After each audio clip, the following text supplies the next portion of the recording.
Hello प्यारे बच्चों, आप सबका स्वागत है फिजिक्स प्रो एकेडमी में। अपन बात कर रहे थे गॉस के अनुप्रयोग के बारे में। अपन ने अभी तक लास्ट क्लास में पढ़ा था अनंत आवेशित रेखीय चालक तार के कारण r दूरी पर विद्युत क्षेत्र की तीव्रता। अपन ने एक अनुप्रयोग पढ़ लिया। दूसरा अनुप्रयोग पढ़ेंगे, किसी भी चादर या परत पर आवेश एक समान रूप से वितरित कर दिया जाए तो उस आवेशित चादर के पृष्ठ के लंबवत किसी भी बिंदु पर विद्युत क्षेत्र की तीव्रता किस प्रकार ज्ञात करेंगे। तो जो टॉपिक रहेगा अनंत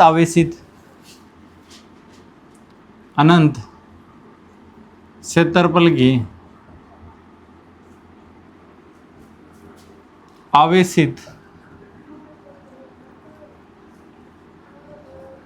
अनंत क्षेत्रफल की आवेशित चादर या परत के कारण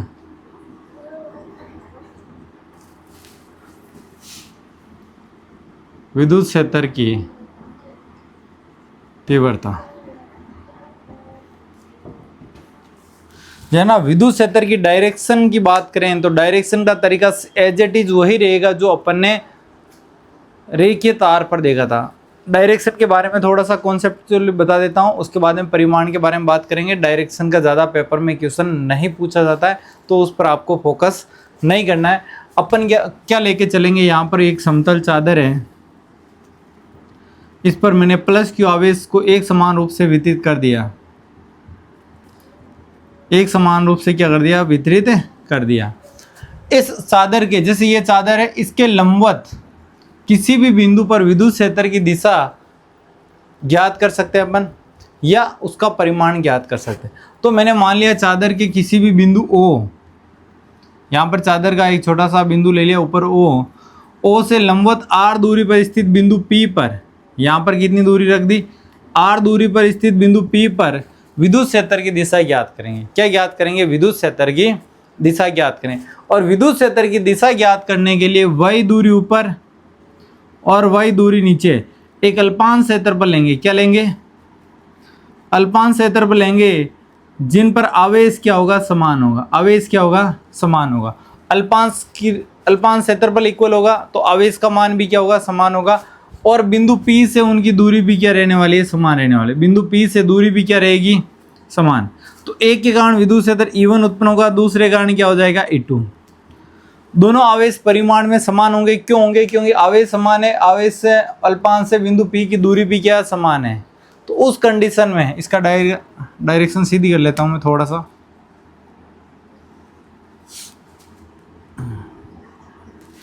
ठीक है, क्यों होगा, क्योंकि दोनों अल्पांश पर आवेश का परिमाण समान है और बिंदु P से दोनों की दूरियां भी क्या समान है। बिंदु P कहां पर है, यहाँ पर है। बिंदु P से दोनों की दूरियां समान हैं तो E बराबर होता है KQ बटा R। K कांस्टेंट है, Q दोनों में समान है और R भी दोनों में समान है, तो E1 और E2 परिमाण में क्या होंगे, समान होंगे। लेकिन दिशाएं क्या, भिन्न भिन्न। पुनः इसको मैं क्या करूंगा, घटकों में बांटूंगा। यदि ये थीटा एंगल है तो ये भी कितना बनेगा, थीटा एंगल बनेगा। तो ये वाला दोनों कितना, थीटा और थीटा एंगल। तो जाना इसको घटकों में बांटूंगा, तो घटकों में बांटेंगे तो E1 का ये घटक कौन सा हो जाएगा, साइन घटक। और ये वाला घटक कौन सा हो जाएगा, E1 का कोस घटक। इसी प्रकार ये वाला घटक E2 साइन थीटा और ये वाला घटक क्या हो जाएगा, E2 कोस थीटा। अब साइन थीटा और साइन थीटा E1 और साइन थीटा E2 दोनों परिमाण में समान और दिशा में विपरीत होने के कारण एक दूसरे को क्या करेंगे, निरस्त करेंगे। जबकि E1 कोस थीटा और E2 कोस थीटा परिमाण में समान और दिशा में भी समान होने के कारण आपस में क्या हो जाएंगे, जुड़ जाएंगे। और परिणामी विद्युत क्षेत्र की दिशा क्या हो जाएगी, इस चादर के तल के लंबवत दूर की ओर। धन आवेशित चादर है, तल के लंबवत दूर की ओर। ऋण आवेशित चादर है तो ऋण आवेशित चादर की ओर डायरेक्शन रहेगी। इसको विशेषकर ध्यान रखना है। चादर के कारण डायरेक्शन के बारे में पेपर में बहुत कम पूछा जाता है। अपन किसके बारे में बात करेंगे, परिमाण के बारे में। सिमिलर ही रहने वाला है, क्योंकि अपन ने अनंत लंबाई का आवेशित तार लिया, उससे O बिंदु से R दूरी पर बिंदु P लिया था, उससे Y दूरी ऊपर और Y दूरी नीचे। यहाँ पर क्षेत्रफल लिया, वहाँ पर अल्पांश लंबाई लिए।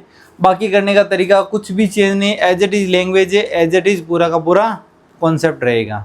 तो डायरेक्शन यदि धन आवेशित है तो तल के लंबर दूर की ओर, ऋण आवेशित है तल के लंबर भीतर की ओर। अब बात करेंगे इसके परिमाण की। परिमाण ज्ञात करने के लिए यहाँ पर गौसीय पृष्ठ की कल्पना करेंगे, और वो गौसीय पृष्ठ कैसा होगा? बेलनाकार। कैसा होगा? बेलनाकार। इस चीज को ध्यान रखना है।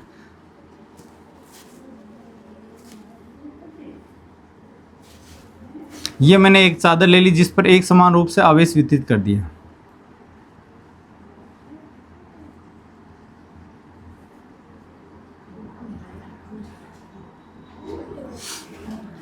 इस चादर से ओ बिंदु से आर दूरी पर मुझे विद्युत क्षेत्र की तीव्रता ज्ञात करने के लिए मैंने क्या किया? एक आर दूरी इस साइड में,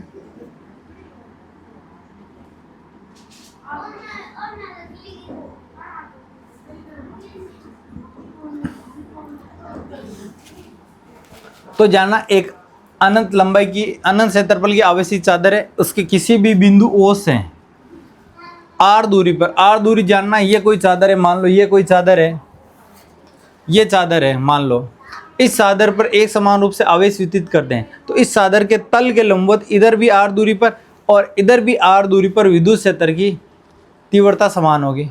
अब इसके लिए मैंने क्या ले लिया? ऐसा ही बेलनाकार एक गौसीय पृष्ठ इधर ले लिया, ऐसा ही बेलनाकार गौसीय पृष्ठ इधर ले लिया, तो आर दूरी इस साइड में होगी, आर दूरी इतनी होगी, तो इस गौसीय पृष्ठ की जो लंबाई होगी आर और आर मिला के कितनी हो जाएगी? 2r हो जाएगी। और क्षेत्रफल दोनों ही साइड क्या रहेगा? समान रहेगा, तो क्षेत्रफल क्या हो जाएगा? समान। तो इसको लैंग्वेज के रूप में किस प्रकार लिखेंगे?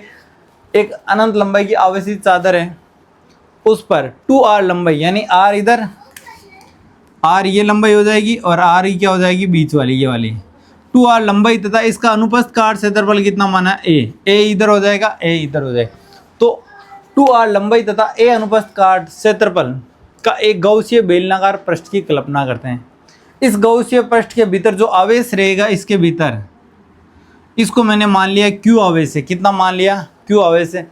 सिमिलर, जिस प्रकार रेखीय आवेश घनत्व, रेखीय आवेशित तार के कारण अपने विद्युत क्षेत्र की कल्पना की थी, गौसीय पृष्ठ की कल्पना की थी, वहां पर तार के लंबवत खड़ा था तार, तो उसके चारों ओर अपने डिफाइन किया, और उस गौसीय पृष्ठ को कितने भागों में बांटा था? 3। तो यहाँ पर भी 3 भागों में बांटेंगे। एक हो जाएगा S1 और S2 दो वर्तीय हो जाएगा, S3 क्या हो जाएगा? वक्रीय हो जाएगा। पहले इसको लैंग्वेज के रूप में लिखता हूँ, उसके बाद में उसको डायग्राम को आगे समझाऊंगा। अभी तक जितना लिखा समझा है उतना ही लिख रहा हूँ। तो एक अनंत लंबाई के, एक अनंत लंबाई के नहीं बोलेंगे, अनंत क्षेत्रफल की धन आवेशित चादर, धन आवेशित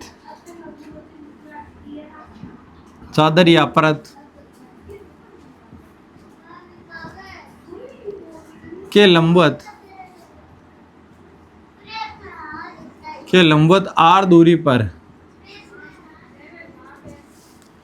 आर दूरी पर विद्युत क्षेत्र की तीव्रता, विद्युत क्षेत्र की तीव्रता ज्ञात करने के लिए 2r लंबाई व a अनुप्रस्थ काट क्षेत्रफल, अनुप्रस्थ काट क्षेत्रफल का एक गौसीय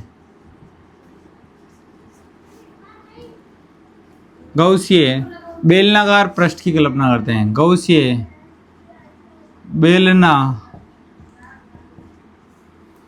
पृष्ठ की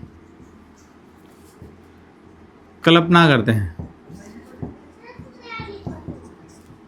ठीक है, ये मैंने अभी तक इतना ही लिखा। एक आवेशित चादर है, इस पर धन आवेश है, और इसे r दूरी पर विद्युत क्षेत्र की तीव्रता ज्ञात करने के लिए 2r लंबाई तथा a अनुप्रस्थ काट क्षेत्रफल का गौसीय बेलनाकार पृष्ठ लिया।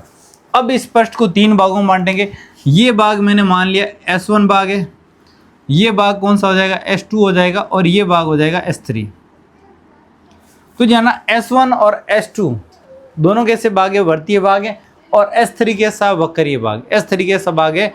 वक्रीय भाग। तो यहाँ पर इस पर मैं एक अल्पांश लेता हूँ, इस पर मैंने क्या ले लिया? अल्पांश क्षेत्रफल ले लिया ds1, और इसका क्षेत्रफल सदिश क्या हो जाएगा? ds1 वेक्टर, यानी ये अल्पांश लिया ds1 इस अल्पांश का क्षेत्रफल सदिश हो जाएगा तल के लंबवत। जैसे ये तल है तो इसके लंबवत क्या हो जाएगा, बाहर की ओर। इसी प्रकार S2 पर भी मैंने क्या लिया, एक अल्पांश लिया, इसका क्षेत्रफल सदिश क्या हो जाएगा, DS2। क्षेत्रफल सदिश क्या हो जाएगा, DS2। और इधर वक्रीय पृष्ठ पर भी मैंने एक अल्पांश लिया जिसका क्षेत्रफल सदिश हो जाएगा DS3 वेक्टर। बात करेंगे इन क्षेत्रफल सदिश की दिशा विद्युत क्षेत्र के साथ में देखता हूं तो विद्युत क्षेत्र जाना तल के लंबवत रहेगा तो ई की डायरेक्शन इधर ही रहेगी, इसमें ई की डायरेक्शन सेम रहेगी, लेकिन यहाँ पर ई की डायरेक्शन कैसी रहेगी, लंबवत रहेगी। यहाँ पर विद्युत क्षेत्र की डायरेक्शन क्या रहेगी, लंबवत रहेगी। तो जाना इसी को समझना है। अब मैं इसको आगे लिखूंगा लैंग्वेज को, क्यों अब मैं इस लैंग्वेज को आगे लिख रहा हूँ। डायग्राम बेस्ड लैंग्वेज है। अपन ने गौसीय पृष्ठ को कितने भागों में बांटा, 3 भागों में, 2 वर्तीय भाग, तीसरा वक्रीय भाग। इनके अल्पांश क्षेत्रफल सदिश लिए DS1 वेक्टर, DS2 वेक्टर और DS3 वेक्टर, और इनका विद्युत क्षेत्र के साथ बनने वाला कोण देखा। यही लैंग्वेज के रूप में लिखेंगे। गौसीय पृष्ठ की कल्पना करते हैं तथा इस गौसीय पृष्ठ के भीतर, इस गौसीय पृष्ठ के भीतर, इस गौसीय पृष्ठ के भीतर Q आवेश मानते हैं, Q आवेश मानते हैं। आगे लिखेंगे गौसीय पृष्ठ को, गौसीय पृष्ठ को 3 भागों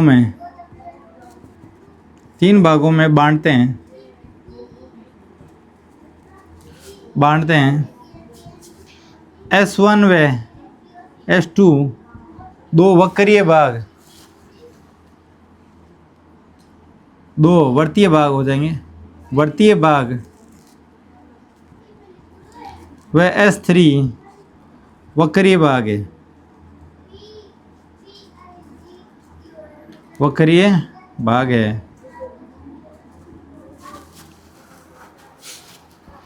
आगे इसके लैंग्वेज लिखेंगे।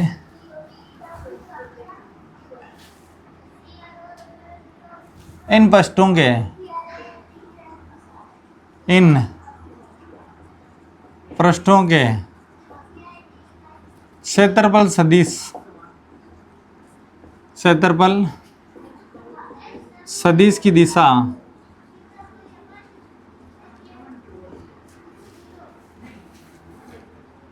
विद्युत क्षेत्र के साथ देखी जाती है, विद्युत क्षेत्र के साथ देखते हैं।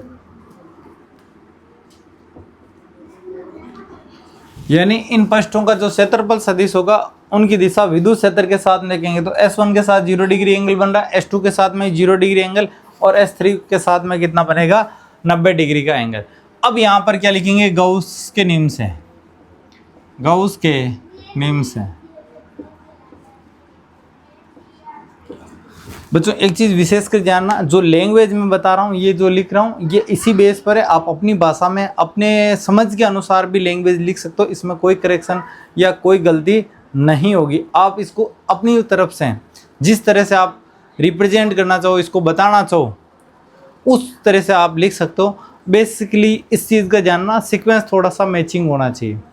ज़्यादा अपने फिजिक्स में थ्योरी इंपॉर्टेंस रोल नहीं रखती, डेरिवेशन रखता है, लेकिन फिर भी थ्योरी का पार्ट है वो डायग्राम बेस पर रहेगा। तो डायग्राम को जिस प्रकार एक्सप्लेन किया जाता है उसी की भाषा में अपने को डायग्राम को लिखना है, इस चीज़ को जानना। अब गौस के नियम से क्या कहता है, गौस का नियम क्या कहता है, बंद पृष्ठ का समाकलन करेंगे E vector dot ds vector बराबर समेशन q बटा एप्सिलॉन नॉट। ये गौस का नियम है।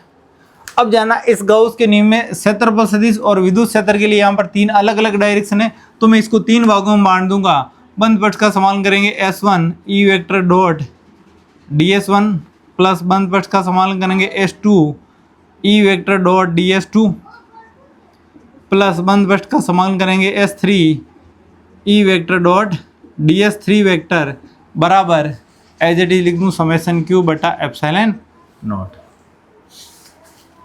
अब यहाँ पर इसको सॉल्यूशन करूँगा S1 को, तो ये क्या हो जाएगा ds1 और कोस थीटा की जगह जानना यहाँ पर S1 और E के मध्य जो एंगल है वो कितना है, 0 डिग्री। इसी प्रकार यहाँ पर क्या लिखूँगा, S2 के लिए EDS2 और यहाँ पर कोस थीटा आएगा। S2 के साथ में कितने डिग्री एंगल बन रहा है 0 डिग्री, तो कोस 0 डिग्री प्लस S3 पृष्ठ के लिए EDS3 कोस। अब देखो S3 पृष्ठ ऊपर की तरफ है और ये इनके बीच एंगल बन रहा है वो कितना 90 डिग्री, तो यहाँ पे लिखूंगा 90 डिग्री बराबर समेसन Q बटा एप्सिलॉन। अब कोस 90 का मान कितना होगा 0, इसका मान 1 और इसका मान भी 1 हो जाएगा। तो यहाँ पर मैं इस प्रकार लिख सकता हूँ क्या, S1 DS1 प्लस बंद पृष्ठ का समाकलन S2 DS2 बराबर हो जाएगा समेसन Q बटा एप्सिलॉन नॉट।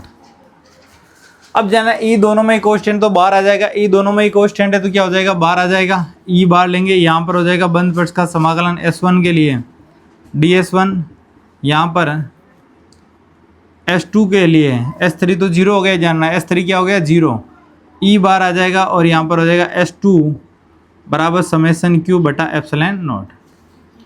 अब जो ना S1 ये अल्पांश से कंप्लीट कितना माना है, ए अनुप्रस्थ काट माना है, तो इसका समाकलन क्या हो जाएगा ए। इसी प्रकार S2 भी किसके बराबर हो जाएगा ए के बराबर, तो समाकलन करेंगे ई ए प्लस में ई ए बराबर समेसन Q बटा एप्सिलॉन नॉट। अब जानना गौसीय पृष्ठ के भीतर कितना आवेश माना है अपने, Q माना है, कितना माना है Q माना है। और पृष्ठीय आवेश घनत्व क्या होता है, पृष्ठीय आवेश घनत्व होता है सिग्मा इंटू ए। पृष्ठीय आवेश घनत्व क्या लिखते हैं, सिग्मा बराबर टोटल आवेश बटा टोटल क्षेत्रफल। सिग्मा बराबर क्या होगा टोटल आवेश बटा टोटल क्षेत्रफल रहेगा। तो यहाँ पर आवेश बराबर क्या हो जाएगा पृष्ठीय आवेश घनत्व इंटू क्षेत्रफल, और पृष्ठीय आवेश घनत्व पूरे चादर पर समान रहेगा। और स्मॉल क्यू कितने क्षेत्रफल में माना, इस क्षेत्रफल ए क्षेत्रफल माना तो ए से गुणा करेंगे। तो यहाँ पर समेसन क्यू की जगह क्या लिखता हूँ सिग्मा ए, तो यहाँ पर 2EA बराबर हो जाएगा सिग्मा ए बटा एप्सिलॉन नॉट, और यहाँ से ए से ए कैंसिल, तो ई बराबर क्या हो जाएगा सिग्मा बटा में 2 एप्सिलॉन नॉट। ई बराबर क्या हो जाएगा सिग्मा अपॉन में 2 एप्सिलॉन नॉट। अब यहाँ से क्वेश्चन भी पूछे जाते हैं, उससे पहले आपको थोड़ा सा वापस रिकॉल करवा देता हूँ किस प्रकार होगा। तो जाना एक अनंत लंबाई की अनंत क्षेत्रफल की आवेशी चादर है, इससे आर दूरी इधर आर दूरी उधर, दोनों तरफ विद्युत क्षेत्र की तीव्रता ज्ञात करने के लिए मैंने क्या ले लिया 2r लंबाई का एक बेलनाकार पृष्ठ ले लिया, और उसका क्षेत्रफल कितना लिया ए अनुप्रस्थ काट लिया, कितना लिया ए लिया। अब इस अनुप्रस्थ काट क्षेत्रफल में मैंने अल्पांश क्षेत्रफल लिए और उनका क्षेत्रफल सदिश ले लिया DS1 DS2 और DS3, और उनका विद्युत क्षेत्र के साथ में एंगल देखा। तो S1 और S2 के साथ में एंगल बन रहा था वो 0 डिग्री बन रहा था, और S3 के साथ में कितना बन रहा था 90 डिग्री। फिर मैंने गौस के नियम का उपयोग किया। गौस का नियम कहता है बंद पृष्ठ का समाकलन E vector dot DS vector बराबर समेसन Q बटा एप्सिलॉन नॉट। समेसन Q जानना गौसीय पृष्ठ के भीतर कुल आवेश की मात्रा को प्रदर्शित करेगा। तो यहाँ पर मैंने गौसीय पृष्ठ को 3 भागों में बांटा, तो यहाँ पर ए बंद पृष्ठ का समाकलन करें तो उसको 3 भागों में लिख दिया। फिर मैंने यहाँ पर अदिश गुणनफल को सोल्व कर दिया, ए वेक्टर डॉट बी वेक्टर बराबर होता है ए बी कोस थीटा। इसी प्रकार ई DS1 कोस थीटा, थीटा की जगह ई और DS1 के मध्य एंगल, ई और DS1 के मध्य एंगल कितना है 0 डिग्री। इसी प्रकार ई DS2 कोस थीटा होगा, ई और DS2 के मध्य एंगल 0 डिग्री, समांतर होने का मतलब क्या हो गया 0 डिग्री। इसी प्रकार ई DS3 और एंगल देखते हैं, DS3 ऊपर की तरफ ये 37 में, तो दोनों के बीच में एंगल कितना हो गया 90 डिग्री। दोनों के बीच में एंगल कितना हो गया 90 डिग्री बराबर समेसन Q बटा F। और कोस 90 का मान 0 होता है तो ये कंप्लीट वैल्यू क्या हो जाएगी 0। कोस 0 का मान 1 होता है तो क्या बचेगा ई DS2। कोस 0 का मान 1 होगा तो ई DS1, और समेसन Q बटा epsilon naught as it is लिख दिया। अब मेरे पास ई कोएफिशिएंट है तो ई को बाहर निकाल दूंगा, क्योंकि इस आर दूरी पर इधर और आर दूरी इधर दोनों ही जगह ई का मान क्या रहेगा समान रहेगा, कोएफिशिएंट रहेगा। तो ई को बाहर निकाल दिया, ई को मैंने बाहर निकाल दिया। अब इसका समाकलन जो करेंगे, ये कौन सा वक्रीय पृष्ठ का क्षेत्रफल है, वर्तीय पृष्ठ का क्षेत्रफल है, इसका अल्पांश का क्षेत्रफल कंप्लीट क्या हो जाएगा ए, तो कंप्लीट क्या करेंगे ए। इसी प्रकार ये छोटे भाग का क्षेत्रफल का है, प्रदर्शित करा, छोटे भाग को प्रदर्शित करा, और समाकलन करेंगे बड़ा भाग क्या हो जाएगा ए। समेसन Q क्या बंद पृष्ठ के भीतर कुल आवेश अपन ने माना है Q है, अपन ने कितना माना है Q है, और पृष्ठीय आवेश घनत्व तो आपको पता है निश्चित होता है टोटल आवेश बटा टोटल क्षेत्रफल। तो जानना यहाँ पर इसका मान क्या रहेगा, कोएफिशिएंट रहेगा सतत आवेश वितरण के लिए। तो यहाँ पर सिग्मा कोस्टेंट है, यदि ए अनुप्रस्थ काट क्षेत्रफल से गुणा कर लूँ, यानी ये वाला अनुप्रस्थ काट क्षेत्रफल से गुणा कर लूँ, तो उतने से एक क्षेत्रफल पर जो आवेश की मात्रा होगी वो मेरे पास निकल के आ जाएगी क्यू। यानी समेशन क्यू की जगह क्या लिखूंगा, सिग्मा इंटू, तो समेशन क्यू बराबर क्या हो गया, सिग्मा इंटू ए। एक से एक क्या हो जाएगा, कैंसिल, तो ई बराबर 2 को उधर भेजेंगे, सिग्मा अपॉन 2 एप्सिलॉन नॉट। अब यहाँ से एक क्वेश्चन, शॉर्ट क्वेश्चन बनता है कि अनंत क्षेत्रफल के आवेशी चादर या परत के कारण r दूरी पर विद्युत क्षेत्र की तीव्रता E है, तो 2r दूरी पर विद्युत क्षेत्र की तीव्रता कितनी होगी, 3r दूरी पर विद्युत क्षेत्र की तीव्रता कितनी होगी, या r का मान धीरे धीरे कम करें तो विद्युत क्षेत्र की तीव्रता क्या रहने वाली। तो जानना विद्युत क्षेत्र की तीव्रता इस पर r पर निर्भर ही नहीं करती है, किस पर निर्भर करेगी, केवल और केवल किस पर, पृष्ठीय आवेश घनत्व पर, या फिर करेगी माध्यम पर। माध्यम स्थित हो गया तो यहाँ पर एप्सिलॉन r आ जाएगा साथ में, और सिग्मा का मान बढ़ गया तो विद्युत क्षेत्र की तीव्रता भी बढ़ेगी। तो यहाँ पर ई व आर के मध्य ग्राफ भी पूछा जाता है इसका, ई व आर के मध्य ग्राफ, आर के मध्य वक्र पूछ ले तो कैसा होगा, यहाँ पर आर यहाँ पर ई है, तो उस कंडीशन में वक्र कैसा होगा, एक पैरेलल लाइन प्राप्त होगी। इस चीज़ को ध्यान से समझेंगे। तो जानना यदि पृष्ठीय आवेश घनत्व का मान बढ़ा दें, विद्युत क्षेत्र का मान बढ़ेगा, माध्यम उपस्थित कर दें चादर के चारों ओर, तो उस कंडीशन में एप्सिलॉन आर का मान बढ़ जाएगा, विद्युत क्षेत्र की तीव्रता घट जाएगी। यदि माध्यम उपस्थित कर दें, विद्युत क्षेत्र की तीव्रता कम होगी। यदि पृष्ठीय आवेश घनत्व बढ़ा दें तो विद्युत क्षेत्र की तीव्रता भी बढ़ जाएगी, लेकिन दूरी का कोई प्रभाव नहीं पड़ेगा। दूरी कम करें ज़्यादा करें, पृष्ठ के लंबवत विद्युत क्षेत्र की तीव्रता क्या रहेगी, समान रहेगी। इस चीज़ को ध्यान से समझेंगे। अगला डेरिवेशन और इस चैप्टर का जो लास्ट डेरिवेशन रहेगा, गोलीय कोष के कारण विद्युत क्षेत्र की तीव्रता, उसको भी ध्यान से देखेंगे, अच्छे से समझेंगे। अगले टॉपिक की बात करेंगे, गोलीय कोष या खोखले गोले के कारण विद्युत क्षेत्र की तीव्रता। गोलीय कोष, इसे खोखला गोला भी कहते हैं।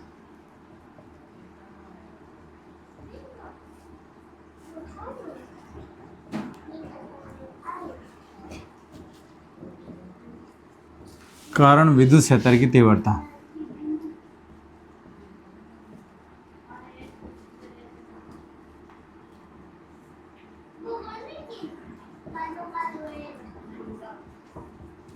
तीव्रता कोई आवेशित गोलीय कोष से, यहाँ पर आवेशित और लगा देता हूँ, आवेशित गोलीय कोष या खोखले गोले के कारण विद्युत क्षेत्र की तीव्रता। तो इसको ढंग से समझेंगे। पहले मैंने क्या लिया, एक आर त्रिज्या का,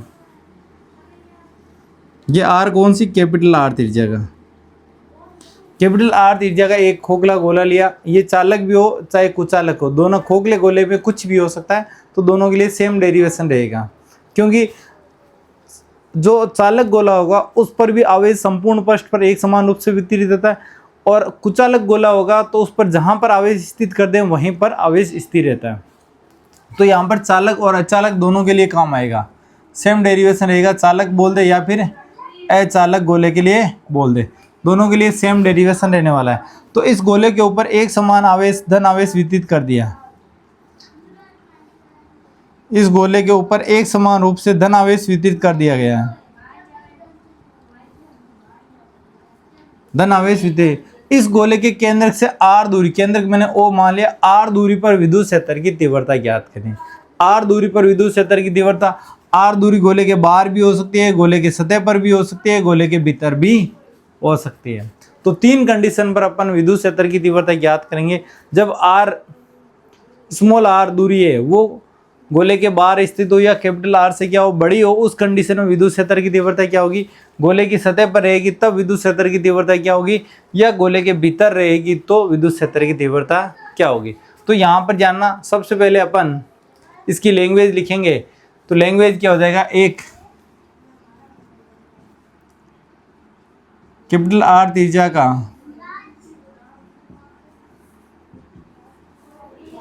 कैपिटल आर त्रिज्या का खोखला गोला खोखला गोला जिस पर एक समान रूप से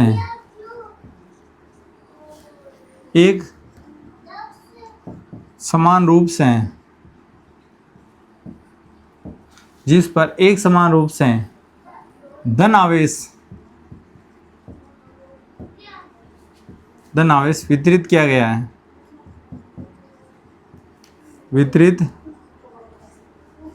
गया है, इस गोले के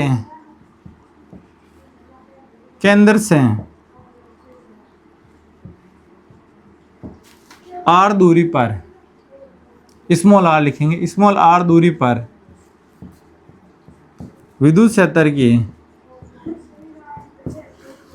तीव्रता ज्ञात करते हैं। विद्युत क्षेत्र की तीव्रता ज्ञात करते हैं। तो जानना ये सभी के लिए कॉमन रहेगा। एक कैपिटल R त्रिज्या का खोखला गोला है, इस पर एक समान रूप से धन आवेश को वितरित किया गया है। इस गोले के केंद्र बिंदु O से R दूरी पर विद्युत क्षेत्र की तीव्रता ज्ञात करनी है। तो सबसे पहले मैं कंडीशन क्या लेगा, जब स्मॉल r बड़ा हो जाए किससे, कैपिटल R से, स्मॉल r बड़ा हो जाए किससे, कैपिटल R से, तो क्या हो जाएगा, R दूरी पर विद्युत क्षेत्र की तीव्रता ज्ञात करनी है। जब स्मॉल r बड़ा हो कैपिटल R से, उस कंडीशन बिंदु में मानूंगा गोले के बाहर, यानी ये बिंदु मान लो कोई सा बिंदु P है, ये R दूरी पर है। इस P बिंदु पर विद्युत क्षेत्र की तीव्रता ज्ञात करनी है। क्या करनी है, P बिंदु पर विद्युत क्षेत्र की तीव्रता ज्ञात करनी है। तो यहाँ पर माना R दूरी पर स्थित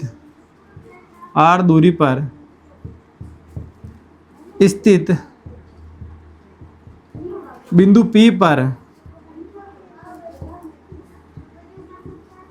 विद्युत क्षेत्र की तीव्रता ज्ञात करने के लिए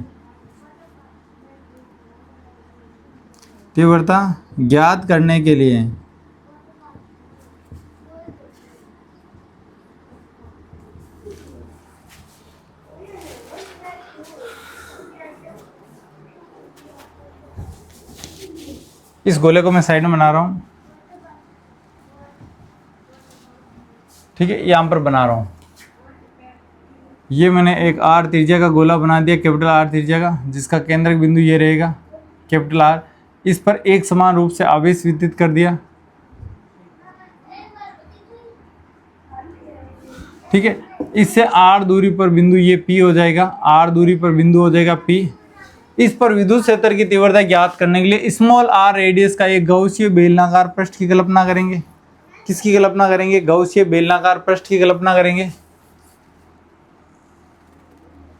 ठीक है, गौसीय बेलनाकार पृष्ठ की कल्पना करेंगे।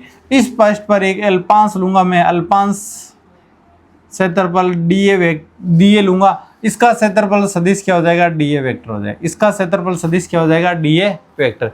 और इस धन आवेश के कारण जो विद्युत क्षेत्र होगा वो भी क्या हो जाएगा, उसी की दिशा में होगा। यही चीज अपन लैंग्वेज के रूप में लिखेंगे। R दूरी पर स्थित बिंदु P पर विद्युत क्षेत्र की तीव्रता ज्ञात करने के लिए स्मॉल r त्रिज्या का एक गौसीय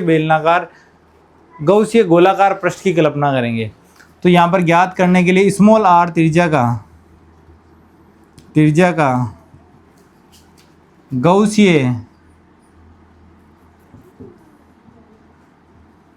गौसीय गोलाकार पृष्ठ की कल्पना करते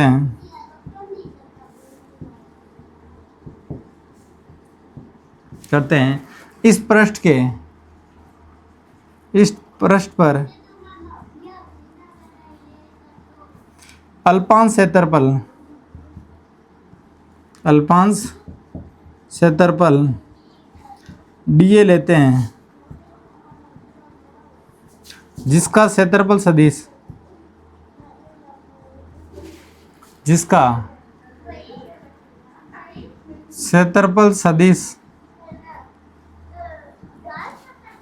विद्युत क्षेत्र की दिशा में, विद्युत क्षेत्र की दिशा में है। तो जानना आर त्रिज्या का मैं गौसीय गोलाकार पृष्ठ की कल्पना करूंगा। इसका विद्युत क्षेत्र सदिश है अल्पांश लिया dl, इसका विद्युत क्षेत्र सदिश विद्युत क्षेत्र की दिशा में होगा। तो यहाँ पर मैं गौस का नियम लगाऊंगा। गौस के नियम से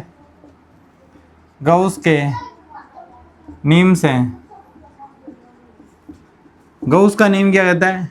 बंद पृष्ठ का समाकलन करेंगे E vector dot D A vector बराबर समेशन क्यू बटा एप्सिलॉन नॉट। तो यहाँ पर क्यू आवेश वितरित किया गया है जाना प्लस क्यू आवेश। अब देखो यहाँ पर इसको मैं लिखना चाहूँ तो इस प्रकार लिख सकता हूँ E D A cos theta बराबर समेशन क्यू बटा एप्सिलॉन नॉट। और डी ए और ई के मध्य एंगल होगा वो 0 डिग्री, तो यहाँ पर क्या हो जाएगा? E D A cos 0 degree बराबर समेशन क्यू। जाना ये पूरा का पूरा गोला इस गौसीय पृष्ठ के भीतर है, तो समेशन क्यू किसके बराबर हो जाएगा? जाना समेशन क्यू बराबर हो जाएगा क्यू के, तो मैं यहाँ पर लिख सकता हूँ क्यू बटा एप्सिलॉन नॉट। कोस 0 का मान 1 होता है, तो यहाँ पर ई बार लेता हूँ, तो बंद पृष्ठ का समाकलन करेंगे डी ए बराबर क्यू बटा में एप्सिलॉन नॉट। और डी ए क्या है? इस गोले का अल्पांश क्षेत्रफल है। कंप्लीट क्षेत्रफल कितना होता है? 4 pi r square, 4 pi r square बराबर हो जाएगा समेशन क्यू बटा एप्सिलॉन नॉट। तो यहाँ से ई बराबर क्या निकल के आ जाएगा? क्यू बटा में 4 पाई आर स्क्वायर और यहाँ पर लगा दूँ एप्सिलॉन नॉट। अब इसको मैं थोड़ा सा और लिखना चाहूँ, इसको मैं क्या करूँ? थोड़ा सा और रीअरेंज करना चाहूँ तो मैं इसको इस प्रकार लिख सकता हूँ क्यू बटा में 4 पाई एप्सिलॉन नॉट को एक साथ लिख दें और आर स्क्वायर को एक साथ में लिख सकते हैं, ठीक है। और 1/4 पाई एप्सिलॉन नॉट किसके बराबर हो जाएगा? के के बराबर। 1/4 पाई एप्सिलॉन नॉट किसके बराबर हो जाएगा? के के बराबर। तो ई बराबर क्या हो जाएगा यहाँ पर? के क्यू बटा आर स्क्वायर। ई बराबर क्या हो जाएगा? के क्यू बटा आर स्क्वायर। इसका मतलब क्या है? ये आपने पहले भी पढ़ रखा है। ई बराबर के क्यू बटा आर स्क्वायर किसके लिए आता है? बिंदु आवेश के कारण आर दूरी पर विद्युत क्षेत्र की तीव्रता। इसका मतलब क्या हो गया? जो गोले पर आवेश है वो भी किसके भांति व्यवहार करेगा? बिंदु आवेश के भांति व्यवहार करता है। किसी भी गोले कोश के बाहर अपन विद्युत क्षेत्र की तीव्रता ज्ञात करेंगे तो उस पर संपूर्ण आवेश गोले के केंद्र पर स्थित होने का वो केंद्र पर स्थित हो, इस तरह से वो व्यवहार करेगा, बिंदु आवेश के भांति व्यवहार करता है। तो ये तो हो गया अपने पास क्या हो गया? जब बिंदु पी है वो जब बिंदु पी ए गोले के बाहर स्थित है, यानी स्मॉल आर बड़ा हो जाए किससे? Capital R. यदि मैं सेकंड कंडीशन ले रहा हूं, जब स्मॉल आर बराबर हो जाए किससे? कैपिटल आर के, उस कंडीशन में जानना ये आर कैपिटल आर और स्मॉल आर दोनों एक ही बिंदु पर होंगे। इसका मतलब ये पूरा का पूरा गोलीय पृष्ठ गौसीय पृष्ठ के भीतर होगा। किसके भीतर होगा? गौसीय पृष्ठ के भीतर होगा। तो उस कंडीशन में जो विद्युत क्षेत्र आएगा एज इट इज जाने वाला है के क्यू बटा आर स्क्वायर, और आर बराबर है तो मैं इसको क्या लिख सकता हूँ? के क्यू बटा आर स्क्वायर। के क्यू बटा में क्या लिख सकता हूँ? R square. इस चीज को ध्यान रखना है। जानना स्मॉल आर और कैपिटल आर बराबर हो गए। स्मॉल आर और कैपिटल आर आपस में क्या हो गए? बराबर हो गए। देन ये जो गोला है गौसीय पृष्ठ के भीतर आ जाएगा, कंप्लीट गौसीय पृष्ठ के भीतर आ जाएगा। और गौसीय पृष्ठ के भीतर आया, उस समय विद्युत क्षेत्र की तीव्रता क्या थी? ई बराबर के क्यू बटा आर स्क्वायर। तो यहाँ पर भी विद्युत क्षेत्र की तीव्रता क्या होगी? ई बराबर के क्यू बटा आर स्क्वायर। लेकिन स्मॉल आर कैपिटल आर बराबर है, तो यहाँ पर हो जाए ई बराबर के क्यू बटा आर स्क्वायर।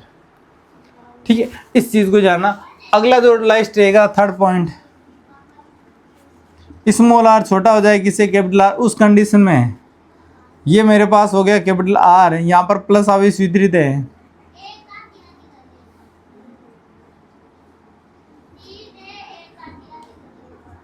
अब मेरे पास स्मॉल बिंदु पी यहीं पर है, स्मॉल आर दूरी पर, यानी गौसीय पृष्ठ इसके भीतर आ जाए।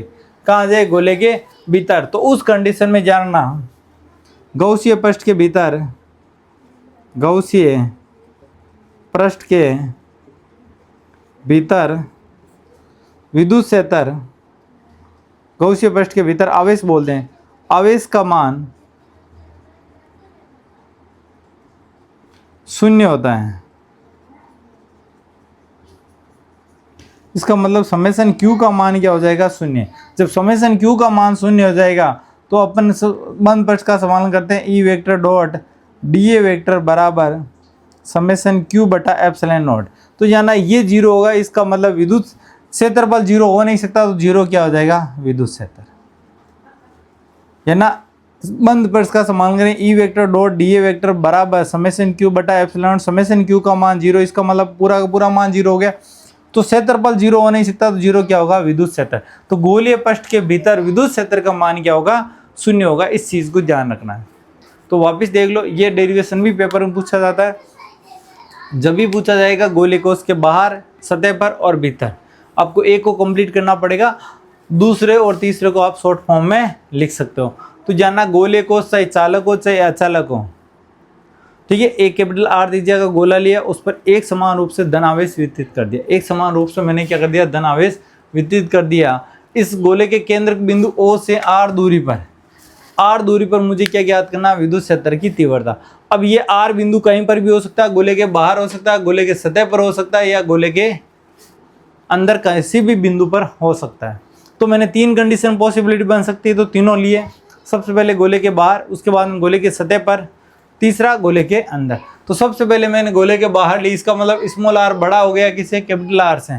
तो उस कंडीशन में मैंने स्मॉल r रेडियस का एक गौसीय पृष्ठ लिया, उस गौसीय पृष्ठ पर एक अल्पांश लिया dA, और जिसका क्षेत्रफल सदिश और विद्युत क्षेत्र की दिशा देखी तो दोनों एक ही प्राप्त हो रही, दोनों क्या प्राप्त हो रही थी, एक ही प्राप्त हो रही है। तो गौस का नियम लगा दिया, बंद पृष्ठ का समान E vector dot D A vector बराबर समेशन क्यू बटा एप्सिलॉन नॉट। समेशन क्यू क्या होता है, गौसीय पृष्ठ के भीतर आवेश। तो ये पूरा का पूरा गोला गौसीय पृष्ठ के भीतर है, तो समेशन क्यू किसके बराबर हो जाएगा, कैपिटल क्यू के बराबर होगा।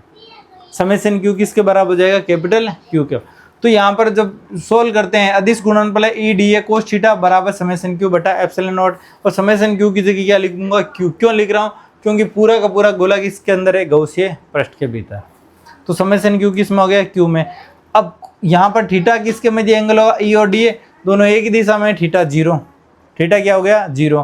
तो ई डी ए कोस 0 का मान 1 होता है, तो यहाँ पर क्या हो जाए, ई कॉन्स्टेंट है, बाहर लेंगे, डी ए का समाकलन करेंगे बराबर समेशन क्यू बटा डी ए। क्या है, इस गोले का गौसीय पृष्ठ का अल्पांश क्षेत्रफल है, क्या है, अल्पांश क्षेत्रफल। अब मुझे कंप्लीट क्षेत्रफल निकालना है, तो गोले का सूत्र लगा देंगे 4πr², 4πr², यानी अल्पांश क्षेत्रफल ये है, तो संपूर्ण क्षेत्रफल क्या होगा, 4πr² बराबर क्यू बटा एप्सिलॉन नॉट। अब यहाँ पर पूरे को इधर भेजूंगा तो गुणा से काम पर आ गया, भाग में आ गया। अब मैं रीअरेंज कर रहा हूँ, r² को बाहर लिख रहा हूँ, एप्सिलॉन नॉट को अंदर लिख रहा हूँ। तो यहाँ पर क्यू बटा में क्या हो गया, 4πr² इंटू r², 1/4πr किसके बराबर होता है, k के बराबर, q बटा r। तो जाना E बराबर गोली कोश के बाहर क्या हो, E बराबर KQ बटा r²। यही अपने पास विद्युत क्षेत्र आया था, बिंदु आवेश के कारण विद्युत क्षेत्र। बिंदु आवेश के कारण r दूरी पर विद्युत क्षेत्र का भी कॉन्सेप्ट यही था, और गोलीय कोश के बाहर भी यही। इसका मतलब गोले के बाहर जब विद्युत क्षेत्र की तीव्रता देखते हैं, तो गोले का जो आवेश, संपूर्ण आवेश है, वो केंद्र पर है, यानी उसके केंद्र बिंदु पर स्थित माना जा सकता है। इस चीज को जानना। दूसरा कॉन्सेप्ट भी है, जब कैपिटल R बराबर हो जाए स्मॉल r के, यानी जो बिंदु P है वो गौसीय पृष्ठ पर हो जाए, तो उस कंडीशन में जब मैंने गौसीय पृष्ठ की कल्पना करूं, तो गोला पूरा पूरा कौन से सम्मिलित मान सकते हैं, गौसीय पृष्ठ के अंदर मान सकते हैं। तो गौसीय पृष्ठ के अंदर पूरा गोला रहेगा, तो विद्युत क्षेत्र क्या हो जाएगा, KQ बटा r²।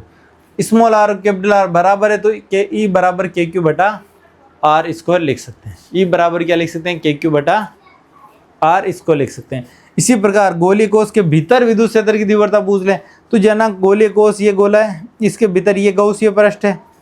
अब गौसीय पृष्ठ के भीतर कोई आवेश ही नहीं, क्योंकि खोखला गोला है, आवेश सारा का सारा कहाँ है, बाहर है। आवेश सारा का सारा कहाँ पर है, बाहर है। तो गौसीय पृष्ठ के भीतर कोई भी आवेश नहीं है। जब कोई भी आवेश नहीं है, तो समेशन क्यू का मान क्या हो गया, 0। आपको पता है गौस का नियम क्या कहता है, E vector dot D A vector बराबर समेशन क्यू बटा एप्सिलॉन नॉट। समेशन क्यू 0 हो गया, इसका मतलब पूरा का पूरा 0।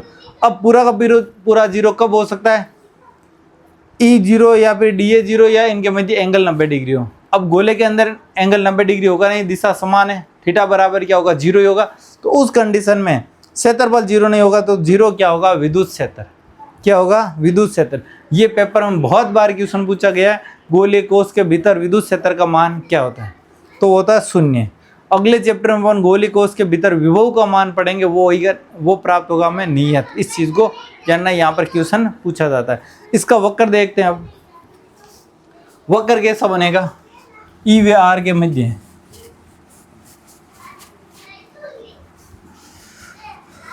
ई व आर के मध्य वक्र, ई व आर के मध्य वक्र। तो जाना ई और आर के मध्य जो वक्र होगा वो किस प्रकार होगा,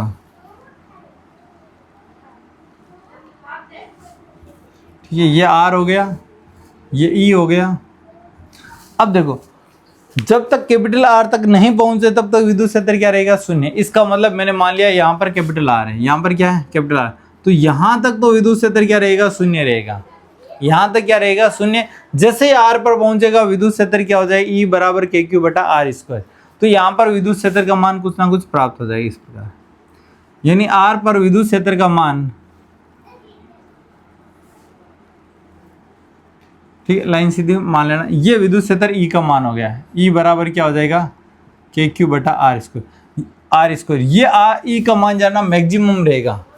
आपको पूछ ले गोलीय कोष के कारण जो विद्युत क्षेत्र की तीव्रता मैक्सिमम कहाँ पर होगी, तो मैक्सिमम कहाँ पर होती है, पृष्ठ पर। मैक्सिमम कहाँ होती है, पृष्ठ पर। पृष्ठ के भीतर 0 और पृष्ठ के बाहर आर स्क्वायर का मान बढ़ रहा, तो ई का मान क्या होगा, घटेगा। कैसे घटेगा, अति परवलयकार इस प्रकार, ठीक है। यानी यहाँ पर हो जाएगा ई आर के क्या हो जाएगा, व्युत्क्रमानुपाती। यहाँ पर ई बराबर क्या हो जाएगा, 0। यहाँ पर ई का मान क्या रहेगा, मैक्सिमम रहेगा। क्या रहेगा, मैक्सिमम के क्यू बटा आर स्क्वायर। इस चीज़ को जानना, ये वक्र भी पेपर में पूछा जाता है कि गोलीय कोष के कारण विद्युत क्षेत्र और दूरी के मध्य वक्र बनाइए। तो 1 नंबर का वक्र पूछा जाता है, मैक्सिमम कहाँ पर रहेगा, सतह पर रहेगा, भीतर 0 रहेगा, और गोलीय कोष के बाहर जैसे जैसे दूरी बढ़ती जाएगी विद्युत क्षेत्र की तीव्रता घटती जाएगी। ये अपना चैप्टर का थ्योरेटिकल पार्ट कंप्लीट हो चुका है। कल अपने जो नेक्स्ट वीडियो लेके आ रहे हैं उसमें कुछ आपको MCQ देखने को मिलेंगे, कुछ न्यूमेरिकल क्वेश्चन देखने को मिलेंगे, और कुछ डेरिवेशन टाइप क्वेश्चन जो पूछे जाते हैं वो आपको समझाऊंगा कि ये क्वेश्चन यहाँ पर आपसे पूछे जा चुके हैं। तो वीडियो देखते रहें, ज़्यादा से ज़्यादा चैनल को शेयर करें ताकि बच्चों को फिजिक्स को आसानी से समझाया जा सके। एक बात विशेष कर सुन लो, सारे के सारे बच्चे कमेंट जरूर करें